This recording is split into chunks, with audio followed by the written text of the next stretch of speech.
Share हो जाए तो बता।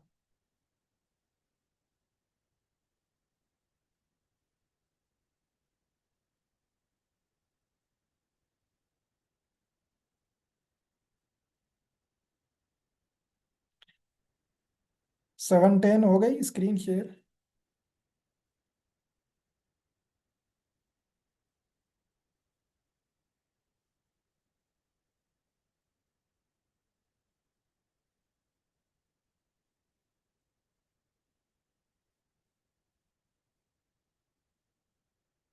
चलो ठीक है।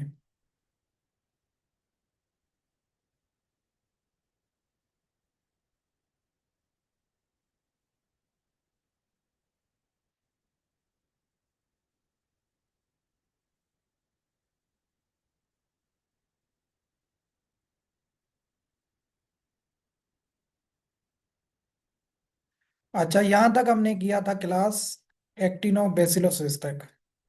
तो ये एक्टिनोमाइकोसिस एंड बेसिलोसिस को पढ़ा था। अभी ये छोटे छोटे प्रॉब्लम है बैक्टीरियल, इनको डिटेल में पढ़ना नहीं है, इनका जस्ट काजेटिव एजेंट जहन में बिठाना है। जिनका बता रहा हूँ उनका जस्ट काजेटिव एजेंट वही अगर आएगा तो पेपर में आ सकता है, एज सच और कोई क्वेश्चन नहीं है इनसे। जैसे ये है इन्फेक्शियस फुट रूट, ये शीप में होता है, पाँव में उनको जो है ना इन्फेक्शन हो जाता है, तो इसका ये आपने जस्ट इस डिजीज का नाम याद रखना है, इन्फेक्शियस फुट रूट। ये शीप शीप में होता है और इसका आपने जस्ट काजेटिव एजेंट ही जहन में बिठाना है, फ्यूसीफोरम नेक्रोफोरम। सही है, फ्यूसीफोरम नेक्रोफोरम ये आपने याद रखना है। तो ये जो सैंड वेट वेदर होती है इनमें इनके पाँव खराब हो जाते हैं, तो ये याद रखने की जरूरत नहीं है, इसका जस्ट काजेटिव एजेंट ही आपको पता हो, फ्यूसीफोर्मस नेक्रोफोरम। ये इन्फेक्शियस फुट रूट का आपने जस्ट काजेटिव एजेंट याद रखना है। ये इतना इंपॉर्टेंट प्रॉब्लम नहीं है, ये वाला आपने जहन में बिठाना है। इससे भी एक चीज आती है पेपर में, ये पोस्ट पार्चुरेंट हेमोग्लोबिन यूरिया। ये भी हेमोग्लोबिन यूरिया है, इसका मतलब है कि ये जो डिजीज है या ये जो प्रॉब्लम है, ये भी कहाँ पे इफेक्ट करेगा, रेड ब्लड सेल्स पर इफेक्ट करेगा। जैसे रेड ब्लड सेल टूटेंगे टूटेंगे तो उनमें जो हेमोग्लोबिन मौजूद होती है वो भी जो है ना डिस्चार्ज हो जाएगी, वो भी टूट जाएगी। और इससे क्या होता है, जो यूरिन आता है वो डार्क यहाँ रेड कलर का आता है। तो ये हमने पहले भी पढ़ा था जेनेटिक्स में, पोस्ट पार्चुरेंट, क्योंकि ये होता है मिनरल्स की डिफिशियंसी से, वो है फास्फोरस। ये सिंपल ही आपने याद रखना है, फास्फोरस की कमी की वजह से ये प्रॉब्लम होता है, जो है ना पोस्ट पार्चुरेंट हेमोग्लोबिन यूरिया। तो अभी तक हमने हेमोग्लोबिन यूरिया के दो प्रॉब्लम्स पढ़े हैं, एक हमने पढ़ा था ऊपर बेसलरी हेमोग्लोबिन यूरिया। ठीक है, बेसलरी हेमोग्लोबिन यूरिया जिससे हेमोग्लोबिन यूरिया हो रही थी, हेमोग्लोबिन टूट रही थी। और दूसरा अभी ये पढ़ा है वो है पोस्ट पार्चुरेंट हेमोग्लोबिन यूरिया।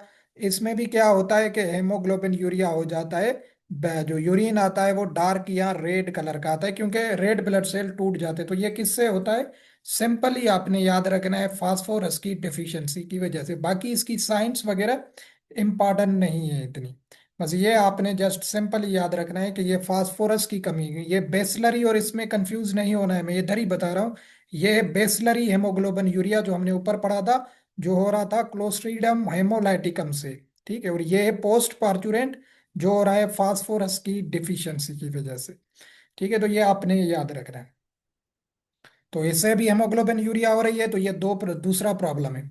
तीसरा जो हमारा आज मेजर डिस्कशन है, वैसे ये प्रोटोजोल डिजीज है, बेबीसियोसिस। ठीक है, बट यहाँ पे लिखी हुई है, इसको डिस्कस करते हैं अच्छे तरीके से। ये वेरी इंपॉर्टेंट डिजीज है बेबीसियोसिस, यहाँ इसको बेबीसिया भी कहा जाता है। इसके सिनोनिम्स क्या है, अपने नाम इसके याद रखने, Texas fever, red water fever, kettle टिक फीवर क्योंकि ये टिक से होती है। और एक और इसका नाम है जो यहाँ पे तो नहीं लिखा हुआ बट मैं आपको बताता हूँ, वो है पायरोप्लाज्मोसिस। क्या है, पायरोप्लाज्मोसिस भी बेबीसिया को कहा जाता है, प्लाज्मोसिस। ठीक है, पायरोप्लाज्मोसिस भी जब भी आ जाए, वो कौन सा है, बेबीसिया की बात हो रही है। तो बेबीसियोसिस के नाम क्या क्या है, Texas fever, red water fever और केटल टिक फीवर। यहाँ पायरोप्लाज्मोसिस, ये सारे नाम है बेबीसियोसिस के। अभी इसका काजेटिव एजेंट क्या है, बेबीसिया। ये अभी डिफरेंट इसकी स्पीशीज हैं, बस आपने ये याद रखना है, बेबीसिया की स्पीशी होगी बेबीसिया बेजमिना, बेबीसा एक्वाई हॉर्सेस में होता है, ये कैटल बफेलोस में यहाँ से होता है। बट इसके काजेटिव एजेंट से क्वेश्चन नहीं आते। क्वेश्चन कहाँ से आते हैं वो आपने थोड़ा सा जहन में बिठाना है। ये ट्रांसमिट होती है ब्लड सकिंग टिक्स से। ये बुफाइलस ये टिक्स हैं, ये हम थोड़ा पैरासिटोलॉजी में पढ़ेंगे, फिर वहां पे भी ये डिजीज आएगी, वहां पे भी पढ़ेंगे, ठीक है। ये टिक्स होते हैं हार्ड टिक। अगर क्वेश्चन आ जाता है ना, कुछ दो टिक्स होते हैं, आपने पैरासिटोलॉजी में भी पढ़े होंगे। दो टाइप्स के टिक्स होते हैं, एक होते हैं हार्ड टिक, दूसरे होते हैं सॉफ्ट टिक। मैं बता देता हूं यहाँ पे, हार्ड टिक्स, दूसरे होते हैं सॉफ्ट टिक्स। तो जब भी क्वेश्चन आ जाए बेबीसिया से, अगर पूछ ले कि बेबीसियोसिस किस टिक्स की मदद से ट्रांसमिट होता है, तो आपने याद रखना है हार्ड टिक्स। जो हार्ड टिक्स होते हैं, जिनको बुफाइलस कहा जाता है, उनसे ये ट्रांसमिट होता है, ठीक है, बेबीसिया। और इसके नाम क्या है? Texas fever, red water fever, kettle fever. और ये इफेक्ट कहाँ पे करता है ये भी आपने याद रखना है, रेड ब्लड सेल पे, आरबीसीज पे। कहाँ पे इफेक्ट करता है? आरबीसीज पे, रेड ब्लड सेल पे। क्यों करता है? उसमें जो है ना, रेड ब्लड सेल में जब ये चला जाते हैं टिक्स का इन्फेक्शन, तो वो क्या होते हैं, हमने पहले पढ़ चुके हैं। रेड ब्लड सेल पे जिस चीज का भी हमला होगा, वो क्या होता है, रेड ब्लड सेल टूट जाते हैं, सेल्स सारे अलग अलग हो जाते हैं, टूट जाते हैं। तो उनमें जो हेमोग्लोबिन मौजूद होती है वो भी टूट जाती है, वो भी वहां से निकल जाती है, तो ऑक्सीजन की सप्लाई कम हो जाती है। फिर क्या होता है कि वो जो हेमोग्लोबिन होती है वो यूरिन में आती है, जिससे यूरिन का कलर डार्क या रेड कलर का हो जाता है, जिसको कहा जाता है हेमोग्लोबिन यूरिया, ठीक है। तो ये तीसरी डिजीज है जिससे होता है हेमोग्लोबिन यूरिया। पहले दो आपको बता दी, एक बेसलरी हेमोग्लोबिन यूरिया यहाँ पे लिखा भी था, दूसरी पोस्ट पार्चुरेंट हेमोग्लोबिन यूरिया, तीसरी बेबीसियोसिस। इससे भी क्या होता है, हेमोग्लोबिन यूरिया होता है। ये अगर क्वेश्चन आ जाए कि ये कौन से सेल्स पे इफेक्ट करती है बेबीसियोसिस, ये करती है रेड ब्लड सेल पे। इसकी साइन वगैरह इंपॉर्टेंट नहीं है, जो चीज बता रहा हूँ ये सारी इंपॉर्टेंट है। इसका नाम pyroplasmosis, cattle fever, red water fever, Texas fever. और ये कौन से टिक से ट्रांसमिट होती है? हार्ड टिक से, ठीक है। चौथी चीज, ये आरबीसीज पे इफेक्ट करती है, जिससे हेमोग्लोबिन यूरिया हो जाता है। और इसका ट्रीटमेंट, ये वेरी इंपॉर्टेंट है, ट्रीटमेंट इसका बहुत दफा ये भी क्वेश्चन आते हैं पेपर में। ट्रीटमेंट में आपने ड्रग ऑफ चॉइस इसकी याद रखनी है, वो है इमिडोकार्ब। वेरी इंपॉर्टेंट नाम है ये, इमिडोकार्ब। डायरेक्ट क्वेश्चन है कि ये किसकी ड्रग ऑफ चॉइस है? बेबीसियोसिस की है, ठीक है। इमिडोकार्ब, मैं दोबारा बता रहा हूँ, यहाँ इसके कंपाउंड का नाम है डायमंडाइन एसीचुरेट। ये दोनों नेम आपने याद रखने, कोई भी पूछ ले बात एक ही होगी, डायमंडाइन एसीचुरेट या इमिडोकार्ब। ये अगर पूछ ले कि किस डिजीज की ड्रग ऑफ चॉइस है, तो आपने याद रखना है बेबीसियोसिस की, सही है। डायमंडाइन एसीचुरेट में दोबारा बता रहा हूँ, और दूसरी इमिडोगार्ब। ये दोनों किस में यूज की जाती हैं? ये यूज की जाती हैं बेबीसियोसिस में, ठीक है। तो ये इसके आपने नाम याद रखना है। और ये कौन से टिक से ट्रांसमिट होती है? हार्ट टिक से। हेमोग्लोबिन यूरिया इनमें होता है, और इनकी ड्रग ऑफ चॉइस। और ये आरबीसीज, रेड ब्लड सेल पे इफेक्ट करती हैं, वाइट ब्लड सेल नहीं करना है, ठीक है।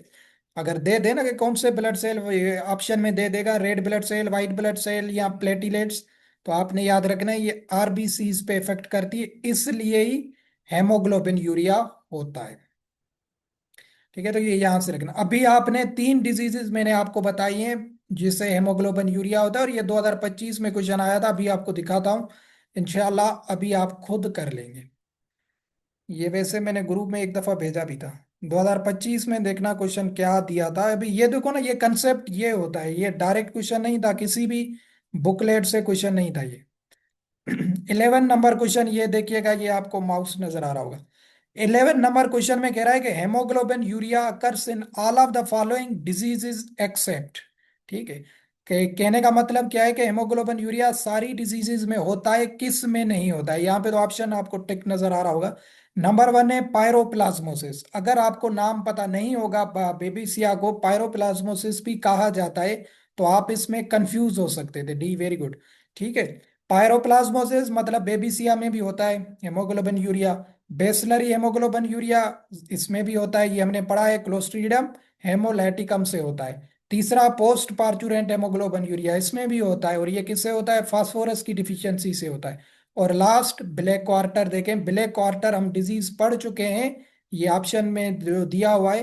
तो ये कैसे, इस ये क्या है? ये मसल्स का प्रॉब्लम है, क्या है इसमें? मसल्स ब्लैक हो जाती हैं, उनमें नेक्रोसिस हो जाता है, और ये होती है क्लोस्ट्रीडियम शिवाई से।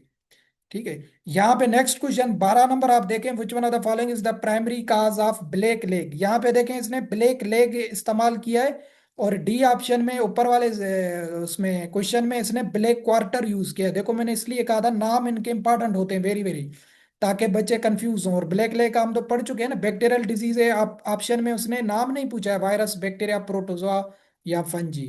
तो ये बैक्टीरिया, तो ये सिंपल क्वेश्चन आते हैं मेडिसिन से। तो जितना मैंने पढ़ा है इतना इसमें ही आपने रहना है। ठीक है। बेबिसिया, नाम आपने याद रखने हैं, कौन से टिक से होता है ये आपने जहन में बिठाना है, कौन से ब्लड सेल पे इफेक्ट करती है ये आपने याद रखना है, और इसकी ड्रग ऑफ चॉइस।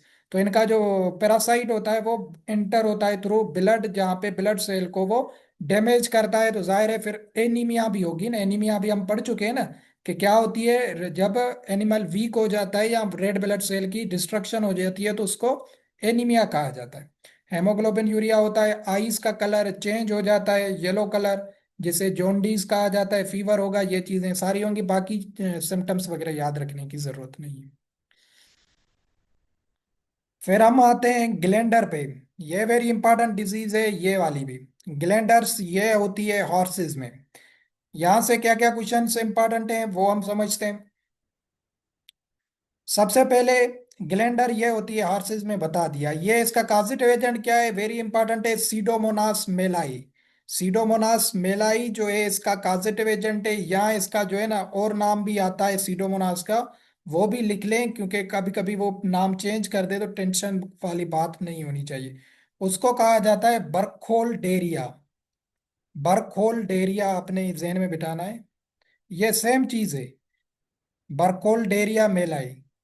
तो कभी कभी ऑप्शन में ये दे देता है बर्कोल्डेरिया, कभी कभी आ जाता है सीडोमोनास, बट आपने ये वाला वर्ड याद रखना है मेलाई। जिसकी लास्ट में मेलाई होगा वो ऑप्शन करेक्ट होगा। सीडोमोनास मेलाई जो है, यहाँ बर्कोल्डेरिया मेलाई, ये किसका काजेटिव एजेंट है, ग्लैंडर का। और ये है जूनोटिक डिजीज, मतलब ये हार्सिस में भी होती है और उसके साथ साथ ह्यूमंस को भी ये इफेक्ट कर सकती है। यहां से एक ही क्लिनिकल साइन याद रखनी है जो इसकी वेरी वेरी इंपॉर्टेंट है, जो पेपर में भी उससे ही क्वेश्चन आ सकता है अगर स्टेटमेंट में वो देता है। तो वो क्या है, वो है नोड्यूल्स या अल्सर्स। ये आपने याद रखना है। इसमें क्या होता है कि नोड्यूल्स का वर्ड आपको जरूर देगा, या अल्सर्स का। कहाँ पे, रिस्पायरेटरी ट्रैक्ट पे। कहाँ पे, रिस्पायरेटरी ट्रैक्ट पे या स्किन पे, स्किन ऑफ हॉर्स जो होती है, या उसका जो रिस्पायरेशन का ट्रैक्ट है जिसमें नोज आता है, लंग्स आते हैं, नेजल कैविटी आती है, वहां पे आपको बड़े बड़े नोड्यूल्स मिलेंगे। ठीक है, बड़े बड़े नोड्यूल्स या अल्सर्स मिलेंगे। जे उस टाइम इस डिजीज को डिक्लेयर किया जाता है कि ये ग्लैंडर का प्रॉब्लम है। ये वेरी इंपॉर्टेंट साइन है इसकी कि नोड्यूल्स ये वर्ड जब भी लग जाए, नोड्यूल्स या अल्सर्स एंड रेस्पिरेटरी या स्किन ऑन हार्स, तो आपने समझना है ये ग्लैंडर की बात हो रही है। सही है। और दूसरी चीज यहां से भी याद रखना है, यहाँ पे भी सल्फा कंपाउंड, सल्फर के कंपाउंड दिए जाते हैं ट्रीटमेंट में। ठीक है, सल्फा डायाजाइन या सल्फा डायामाइडाइन। ठीक है। तो इसमें भी आपने एक तो एचएस में आपको बताया था, अगर ड्रग ऑफ चॉइस पूछी जाए तो सल्फा का कंपाउंड जो भी होगा ऑप्शन में वो होगा। इसमें भी आपने एहतियात रखना है, ग्लेंडर का अगर ड्रग ऑफ चॉइस पूछी जाए तो वो भी होगी सल्फा का कंपाउंड, कोई भी होगा ऑप्शन में एक ही देगा, वो आपने करना है, पेंसिलिन वगैरह नहीं करना है। सही है। सल्फा के कंपाउंड इसमें ड्रग ऑफ चॉइस दी जाती है, बाकी ये सच कोई इंपॉर्टेंट नहीं है। तीसरी चीज यहाँ से क्या इंपॉर्टेंट है, वो है इसकी test. Very very important question है ये वाला। मेलाइन टेस्ट ये जो है ये किसके लिए की जाती है, आपको क्लियर होना चाहिए, ग्लेंडर के लिए की जाती है। मेलाइन टेस्ट जब भी आ जाए कि किसके लिए की जाती है, कौन सी डिजीज के लिए, तो ग्लेंडर के लिए की जाती है। तो ग्लेंडर से क्या क्या क्वेश्चन है, दूसरे अभी नमूनिया ऐसे हो जाता है, फिर नेजल डिस्चार्ज भी होता है, पस वगैरह भी निकलती है नोज की रीजन पे। ये और चीजें ये जो है ना कॉमन प्रॉब्लम्स होते हैं और में भी। तो इसमें इसका काजेटिव एजेंट आपने याद रखना है सीडोमोनास मेलाई, और ये जूनोटिक डिजीज है। और इसका जो साइंस में आपने याद रखना है कि यहाँ की हार्स की स्किन पे और रिस्पिरेटरी ट्रैक्ट पे नोड्यूल्स बनते हैं बड़े बड़े, ग्लैंडर को पहचानने का तरीका। और इसमें सल्फा की जितनी भी ड्रग्स हैं वो ट्रीटमेंट में यूज होती हैं, और इसके लिए मेलाइन टेस्ट की जाती है। यह भी क्वेश्चन आई थिंक सो आपके पेपर में आ चुका है ऑलरेडी, दिखाता हूँ ग्लैंडर से भी, 2020 में शायद यहाँ से आया था।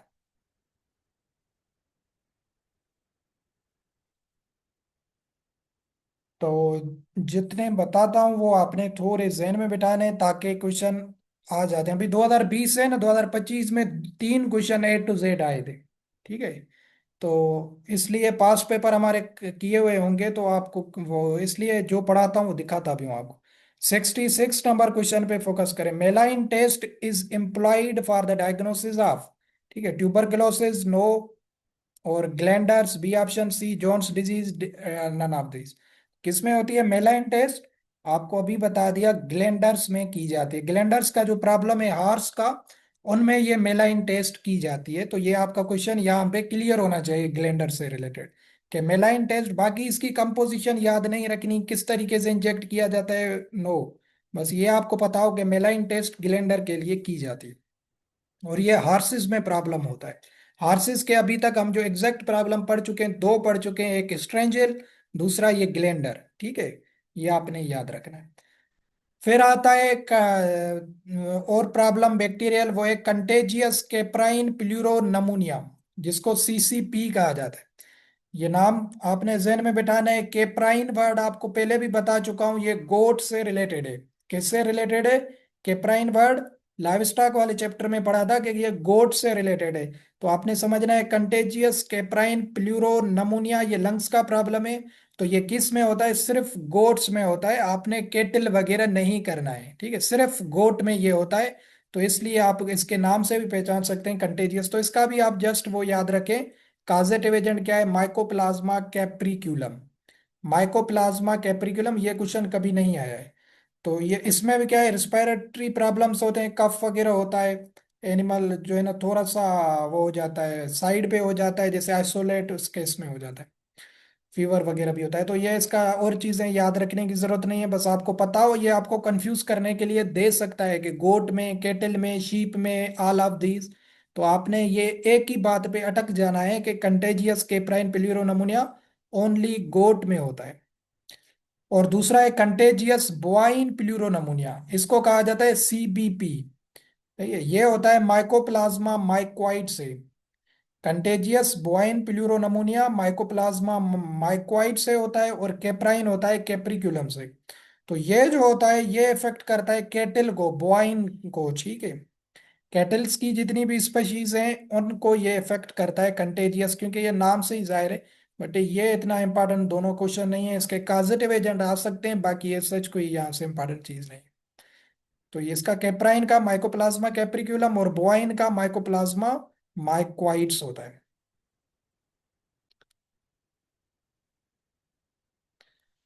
फिर ये आता है छोटा सा प्रॉब्लम है, इसका भी आपने जस्ट कॉजेटिव एजेंट जहन में बिठाना है। क्या है? Contagious bovine pyelonephritis. ठीक है, कंटेजियस बोआइन पाइलोनेफ्राइटिस, ये भी डायरेक्ट डिजीज का कॉजेटिव एजेंट पूछा जा सकता है, क्योंकि इसके भी आप देखें कोई ऐसा इंपॉर्टेंट चीजें नहीं है इसके, जो इसको इंपॉर्टेंट डिजीज नहीं है ये, इसके जस्ट कॉजेटिव एजेंट से क्वेश्चन आ सकता है। तो इसका कॉजेटिव एजेंट क्या है? Corynebacterium renale. Corynebacterium renale इसका कॉजेटिव एजेंट है। और ये प्रॉब्लम का क्या नाम है? Contagious bovine pyelonephritis. ये अपने nephritis word and renal word हमेशा किडनीज के लिए यूज होता है। किसके लिए? किडनीज के लिए, यूरिनरी ट्रैक्ट के लिए ये यूज होता है। तो ये क्या होता है कि ये बोआइन की किडनीज वगैरह को डैमेज करता है, मतलब फिर यूरिन वगैरह में ब्लड आ जाता है, हेमाचूरा जिसको कहा जाता है, ये लिखा भी हुआ है। हेमाचूरा किसे कहा जाता है? जब यूरिन में ब्लड आता है उसे हेमाचूरा कंडीशन को कहा जाता है। कोलेक होता है, एब्डोमेन में पेन होता है, पस आता है यूरिन में, पायूरिया उसे कहा जाता है। तो ये इंपॉर्टेंट चीजें नहीं है, आपने जस्ट इसका कॉजेटिव एजेंट याद रखना है। और ये भी 2023 में आ चुका है क्वेश्चन, सिर्फ कॉजेटिव एजेंट से, कि कॉर्नी बैक्टीरियम रीनेल उसने खुद दिया था किस डिजीज का कॉजेटिव एजेंट है। ये आपने डिजीज ध्यान में बिठानी है, या आज ग्रुप में भेज दूंगा। Contagious bovine pyelonephritis. ठीक है, ये आपने जस्ट कॉजेटिव एजेंट इसका जहन में बिठाना है। और कौन सी डिजीज है? ये भी छोटा सा प्रॉब्लम है, इसका भी आपने कॉजेटिव एजेंट जहन में बिठाना है। क्या है? कैसियस लिम्फेंडाइटिस। कैसियस लिम्फेंडाइटिस, इसका कॉजेटिव एजेंट क्या है? It it was caused by corny bacterium पेरा ट्यूबरकुलोसिस। ठीक है, कॉर्नी बैक्टीरियम पेरा ट्यूबरकुलोसिस से होता है, ये भी बैक्टीरियल प्रॉब्लम है, शीप एंड गोट को इफेक्ट करता है। तो इससे क्या होता है, जो लिम्फ नोड है, लिम्फ एडनाइटस है ना, तो लिम्फ नोड में कोई इशू होगा, तो लिम्फ नोड में क्या हो जाती है, एब्सेस या पस भर जाती है। और वो पस जो होती है उसका कलर आपने याद रखना है, जो पेपर के हवाले से आपको क्वेश्चन में आ सकता है। तो जो पस का अपीयरेंस होती है, जो लिम्फ नोड पे बनती है, उसकी होती है onion like, onion like appearance होती है उसकी। प्यास वगैरह जो होते हैं ना, उस जैसी अपीयरेंस होती है। ठीक है। तो ये क्वेश्चन आपको थोड़ी सी मदद दे सकता है समझने में, अगर वो इसकी तो क्या कहते हैं, साइंस से क्वेश्चन निकालता है तो वो इसी फॉर्म में निकालेगा। ठीक है, ओनियन टाइप अपीयरेंस हो जाएगी जब एब्सेस की, यहाँ पे लिखा भी हुआ है शायद, हाँ यहाँ पे देखें, ओनियन अपीयरेंस टू एब्सेस।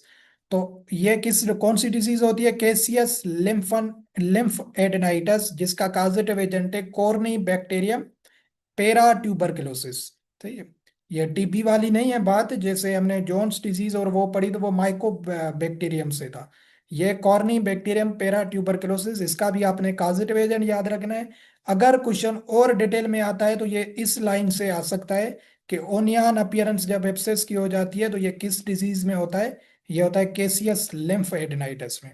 ठीक है, इसका भी आपने काजेटिव एजेंट बताया आपको, contagious bovine pyelonephritis, corynebacterium renale, ये आपने जहन में बिठाना है।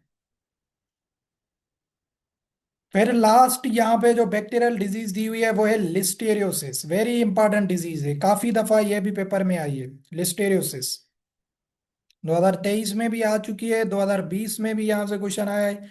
लिस्टेरियोसिस के नाम वेरी इंपॉर्टेंट है, इसके कॉजेटिव एजेंट से भी। नाम इसके क्या है, सर्किलिंग डिजीज एंड साइलेज डिजीज, ये दो नाम है इसके जो वेरी वेरी इंपॉर्टेंट है। सर्किलिंग कहा जाता है, मतलब कोई ब्रेन का प्रॉब्लम होगा तब एनिमल सर्किल मूवमेंट करना शुरू करेगा ना, जब कोई नर्वस सिस्टम पे इफेक्ट होगा। तो साइलेज इसको क्यों कहा जाता है, साइलेज सिकनेस या साइलेज डिजीज, तो ये जो साइलेज हमने न्यूट्रिशन में पढ़ा था, ओ ये पूर क्वालिटी का जब होता है, अच्छा नहीं बनता, अगर वो एनिमल को खिलाया जाता है तो उनमें लिस्टीरियोसिस हो जाती है, इसलिए इसको साइलेज डिजीज भी कहा जाता है। तो दो नाम इसके आपने याद रखने हैं जो पेपर के हवाले से वेरी इंपॉर्टेंट है, एक है साइलेज डिजीज, दूसरा है सर्किलिंग डिजीज। ये किसके नाम है, लिस्टीरियोसिस के नाम होते हैं। ठीक है, ये कहाँ पे, ये ब्रेन पे इफेक्ट करती है, जिससे एनिमल सर्किल में मूवमेंट करना शुरू कर देता है, और उसका जो हेड रीजन होती है वो टिल्ट कर जाती है, एक ही साइड पे मुड़ जाती है, इनकोऑर्डिनेशन हो जाएगी, डिप्रेशन, फीवर फीवर वगैरह, ये चीजें, ये छोटी चीजें। तो ये दो नाम इसके, और इसका कॉजेटिव एजेंट क्या है, लिस्टेरिया मोनोसाइटोजिन, ये भी आपने थोड़ा सा जहन में बिठाना है, लिस्टेरिया मोनोसाइटोजिन कहा जाता है लिस्टेरियोसिस को।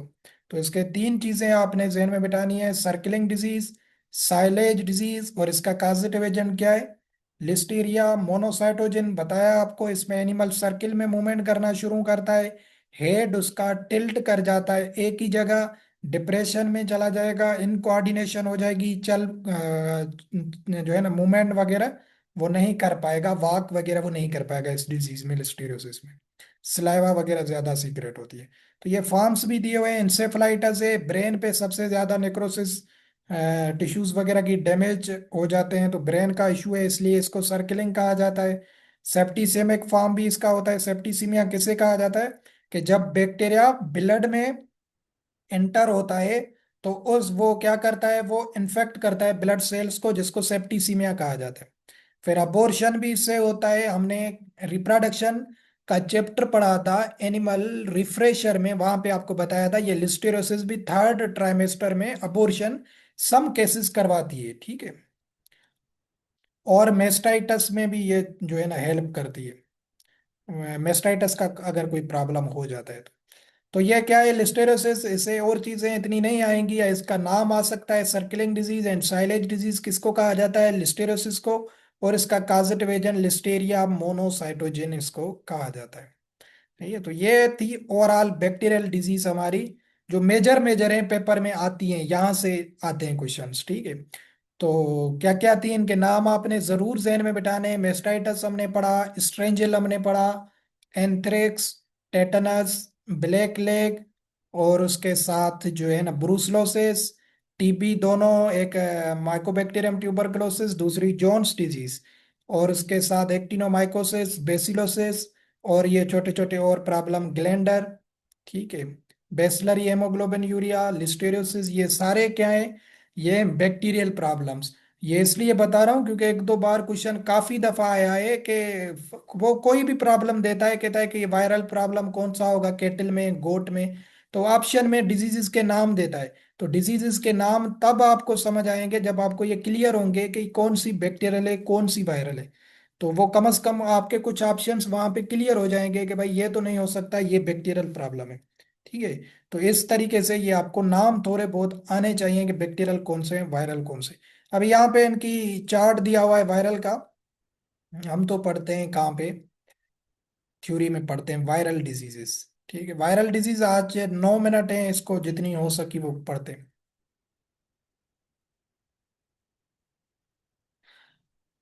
मुश्किल पेपर थे असल में, वो थे ना, 100 एमसीक्यूज थे ना। तो 100 एमसीक्यूज में फिर वो चलते हैं, कुछ आसान देते हैं, फिर मीडियम, फिर हार्ड में भी जाते हैं। अभी आपके पास 30 एमसीक्यूज आने हैं। ठीक है ना। तो 30 एमसीक्यूज में परेशान होने की बात नहीं है, इंशाल्लाह आपके 20 से प्लस करेक्ट हो जाएंगे। अच्छे तरीके से समझना है। ज्यादा जो आपका बेड़ा पार करवाएगा ना, वो करवाएगा जीके वाला पोर्शन। और वो ये चीजें कोई भी नहीं पढ़ता जो आपको पढ़ाता हूँ, इस्लामियात, इंग्लिश, पाकिस्तान, इन पे ज्यादा फोकस करना है। ये आपको बहुत ही आगे लेके जाएंगे नंबर आपके। और आप ये देखेंगे जब आप क्वेश्चन सेम टू सेम आपको मिलेंगे सारे। क्योंकि बिल्कुल इजी वो निकालता है ना, जितने भी प्रोफेशनल फील्ड्स होती है ना उनमें जो अदर पोर्शन आता है ना, बिल्कुल इजी आता है, बिल्कुल। ये आपको तब पता चलेगा जब आप पेपर में बैठेंगे, ऐसे में कितना भी कहूँ आप कहेंगे कि सर मुश्किल आएगा, ये आएगा। तो बिल्कुल इजी आएगा। तो ये ही आपको आगे लेके जाएंगे, वरना वेटनरी में तो कभी कभी हो जाता है बैड लक भी, क्वेश्चन मुश्किल भी आते हैं बट इतने नहीं आते हैं। अभी आप देखें, ये मेडिसिन के दिखाए ना 2 क्वेश्चन, ये 2025 में देखे मेडिसिन के, अभी तक आप बहुत ज्यादा कर जाएंगे। तो वायरल प्रॉब्लम अभी है 8 मिनट, इसको पढ़ते हैं एफएमडी को। फुट एंड माउथ डिजीज सबसे पहले आपने याद रखना है, ये वायरल प्रॉब्लम है। इसको बैक्टीरिया में फिट नहीं करना है। इसके ही, ये क्या है, ये भी वायरल प्रॉब्लम है। इसका जो है ना कॉजेटिव एजेंट हम याद रखते हैं सबसे पहले, वो क्या है? एप्थस वायरस या एप्थो वायरस इसको कहा जाता है। ठीक है। एप्थो वायरस इसका कॉजेटिव एजेंट है, और इसकी फैमिली है पिकोरना वेरिडाई। वेरिडाई आपको बताया ना, जिसकी लास्ट में DAO। तो वो फैमिली कंसीडर की जाती है, मोस्टली ये पेपर में आता है पिकोरना। तो आपने ये याद रखना है, एप्थोस वायरस है खुद, और पिकोरना वेरिडा इसकी फैमिली है, कोई भी ऑप्शन में आ जाए। तो ये क्या है? हाईली कंटेजियस वायरस है, बहुत ही ज्यादा फैलने वाली वायरस है। इससे क्या होते हैं? इससे होते हैं वेजिकल्स या ब्लिस्टर्स, जिन्हें कहा जाता है माउथ पे, बकल केविटी पे, टंग पे, मसल्स पे, फीट पे, टीट्स, ओडर्स, तो सारी चीजों पे क्या बनते हैं?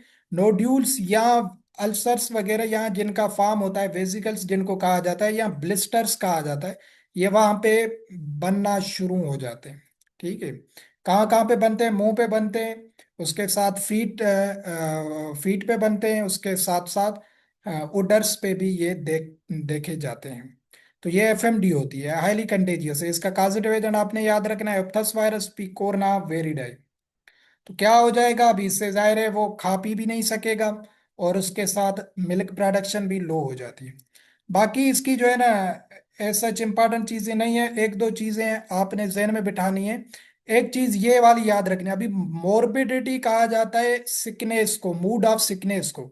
दूसरा होता है मोर्टलिटी। मोर्टलिटी के कितने केसेस, कितने एनिमल्स की डेथ हुई, उसको कहा जाता है मोर्टलिटी। और कितने एनिमल सिक हुए, बीमार हुए किसी डिजीज से, उसको कहा जाता है मोर्बिडिटी। तो इसकी एक चीज आपने याद रखनी है कि इसकी मोर्बिडिटी कितनी है? 100% है। वेरी इंपॉर्टेंट एमसीक्यूज है ये वाला, कि कौन सी डिजीज की 100% मोर्बिडिटी है, या पूछा जाए एफएमडी की लेवल ऑफ सिकनेस कितनी है? 100%। मतलब जिस एनिमल में ये होता है तो वो तकरीबन पूरा हर्ड बीमार रहता है, डेथ टूल कम होता है बट सिक सभी हो जाते हैं। सही है। तो मोर्बिडिटी इनकी क्या होती है? 100% होती है। इंक्यूबेशन पीरियड क्या होता है, इसकी डेफिनेशन भी समझ लें। अभी आपने पोल्ट्री वाला इंक्यूबेशन पीरियड यहाँ पे नहीं समझना है, यहाँ पे मेडिसिन में इंक्यूबेशन पीरियड कहा जाता है एंट्री ऑफ इन्फेक्शन टाइम, वो टाइम जो लगे एंट्री ऑफ इंफेक्शन बॉडी में तो शो फर्स्ट क्लिनिकल साइन। मतलब क्या हुआ इसका कि इन्फेक्शन जो बॉडी में इंटर हो रहा है वहां से लेकर फर्स्ट साइन ऑफ डिजीज जब शो करेगी उस तक जो टाइम होता है उसको कहा जाता है इंक्यूबेशन पीरियड मेडिसिन में। सही है, मेडिसिन में इंक्यूबेशन पीरियड किसको कहा जाता है कि एंट्री ऑफ इंफेक्शन से लेकर टिल फर्स्ट साइन ऑफ जो है ना डिजीज।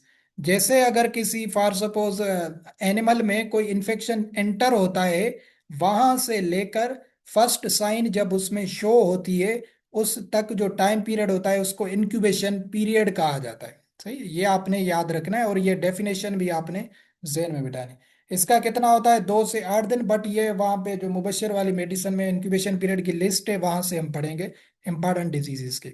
तो ये 2 से 8 दिन में ये अपनी साइंस दिखाती है। इसका कहने का मतलब यहाँ पे 2 से 8 का क्या है कि 2 से 8 दिन के टाइम के दौरान दौरान एफएमडी अपनी साइंस दिखाती है। सही है। तो क्योंकि इंक्यूबेशन पीरियड क्या होता है वो जब वो एनिमल साइन प्रोड्यूस करता है और इसकी मोर्बिडिटी रेट कितना होता है 100% होता है। तो अभी बाकी वही चीजें लिखी हुई हैं। जो बाकी मेन चीज इसकी क्या है कि ये जो है ना वेजिकल्स या ब्लिस्टर्स बनते हैं मुंह पे और पाँव पे उडर्स पे वहां पे। तो वही चीजें हैं, बाकी है सच कोई इंपॉर्टेंट चीज इसकी वो नहीं है। इसकी आपने ये स्ट्रेंथ्स याद रखनी है जो वेरी वेरी इंपॉर्टेंट है। स्ट्रेंथ से आपने याद रखना है, आपको पहले भी बताया था स्ट्रेंथ्स किसे कहा जाता है, उनके सब टाइप्स को कहा जाता है। जो सब टाइप्स होते हैं जिससे वो डिजीज फैलती है वो इसके डिफरेंट होते हैं, 7 होते हैं जाहिर। ओ होता है, ए टाइप होता है, सेट 1, सेट 2, एशिया 1, जो है ना ये कुछ स्ट्रेंथ्स होती हैं। तो इनमें क्वेश्चन क्या आता है कि मोस्ट कॉमन स्ट्रेन कौन सी है एफएमडी की, आपने याद रखना है ये वाला ओ, या ये जो लिखा हुआ है ओ।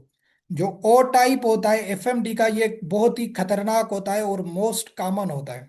सही है। जैसे आपको बताया था कहाँ पे, न्यू कैसल डिजीज में, एनडी डिजीज में, कि इसका जो वेलोजेनिक स्ट्रेन होता है या फॉर्म होता है वेलोजेनिक, वो सबसे ज्यादा खतरनाक होता है। ऐसे ही आप समझें कि एफएमडी का अगर पूछा जाए कि मोस्ट कॉमन फॉर्म कौन सा होता है, ऑप्शन में आपको ये सारी चीजें मिल जाएं तो आपने याद रखना है ओ। जो ओ टाइप होता है, ओ स्ट्रेन होती है, वो सबसे खतरनाक होती है और वो मोस्ट कॉमन होता है। सही है, ये लिखे भी हुए हैं इसके स्ट्रेन। जो पाकिस्तान में है एशिया 1 OAC, ये मोस्ट स्ट्रेंस हैं इसकी जिससे ये वायरस फैलती है। क्योंकि वायरल है तो ये डिफरेंट टाइप्स की मदद से ये जो है ना प्रोड्यूस होती है। दूसरी चीज इससे क्या याद रखते हैं, अभी कोई डिसइंफेक्टेंट भी होते हैं क्योंकि वायरल प्रॉब्लम है। तो एज सच कोई इंजेक्शंस वगैरह तो नहीं होती ना, कुछ डिसइंफेक्टेंट यूज किए जाते हैं पुल उसमें एनिमल हाउसेज में। तो वो कौन से हैं, डिसइंफेक्टेंट की डेफिनेशन आपको बताई थी, तो ये क्वेश्चन नहीं आया है। बट हम याद रखते हैं कि पेपर में आ सकता है कि एफएमडी के लिए कौन सा टाइप ऑफ डिसइंफेक्टेंट होता है, ताकि उसकी स्प्रे वगैरह की जाती है वहां पे ताकि वायरस की जो है ना स्ट्रेंथ है उसको कम किया जाए। तो आपने याद रखना है सोडियम हाइड्रोक्साइड। सोडियम हाइड्रोक्साइड होता है, फार्मलीन होती है, सोडियम कार्बोनेट होता है। तो मेजर क्या होता है, सोडियम हाइड्रोक्साइड। इसकी स्प्रे वगैरह करवाई जाती है हाउसेज में ताकि उस वायरस को थोड़ा सा कम किया जाए, सोडियम हाइड्रोक्साइड। ठीक है। तो ये आपने याद रखना है। और ये किससे, ये डायरेक्ट कांटेक्ट की वजह से ये ट्रांसमिट होती है, infected animal from infected material, जैसे फूड को स्टफ्स, फीडिंग मटेरियल, वाटर्स। तो उनको अगर कोई एनिमल ने उसको जो है ना टच कर दिया, फिर किसी और एनिमल ने इन वाटर्स को, फीडिंग के स्टफ्स को, मटेरियल को टच किया, तो ये डायरेक्टली उसमें ट्रांसमिट हो जाती है। तो ये डायरेक्ट कांटेक्ट की वजह से जो है ना ट्रांसमिट होती है एफएमडी, और कोई ऐसा इसकी इंपॉर्टेंट चीज नहीं है। तो दो तीन चार चीजें यहाँ से आपको बताई हैं, फिर रिवाइज करवा रहा हूँ। एफएमडी सबसे पहले ये वायरल प्रॉब्लम है, और ये क्या होते हैं, इसमें जो है ना ब्लिस्टर्स वगैरह बनते हैं माउथ पे और फीट पे और उडर्स पे। और इसका काजेटिव एजेंट क्या है, ओप्थस वायरस या पिकोरना वेरिडाई। और इसके 5 या 7 स्ट्रेन्स होती हैं, जब सबसे कॉमन जो होता है वो ओ स्ट्रेन होती है। और ये जो है ना इसको खत्म कैसे किया जाता है, डिसइंफेक्टेंट कौन सा यूज किया जाता है, केमिकल सोडियम हाइड्रोक्साइड, NaOH जिसको कहा जाता है। और ये डायरेक्ट कांटेक्ट की वजह से ट्रांसमिट होती है, और ये 100% मोर्बिडिटी दिखाती है। और जो है ना बस ये चीज इसमें इंपॉर्टेंट है, स्पेसिफिक वायरल डिजीज का कोई भी आपको स्पेसिफिक ट्रीटमेंट नहीं मिलेगा। ये ऐसे ही इस तरीके से कुछ स्प्रेस वगैरह करके ये एनर्जी बूस्टर दिए जाते हैं बस। तो यहां तक ये करते हैं, फिर इंशाल्लाह कल ये पढ़ेंगे रिंडर पेस्ट। तो ये क्वेश्चन आ जाए आप तो देखते हैं इसके पास पेपर में, एफएमडी में से क्वेश्चन आए हुए हैं वैसे।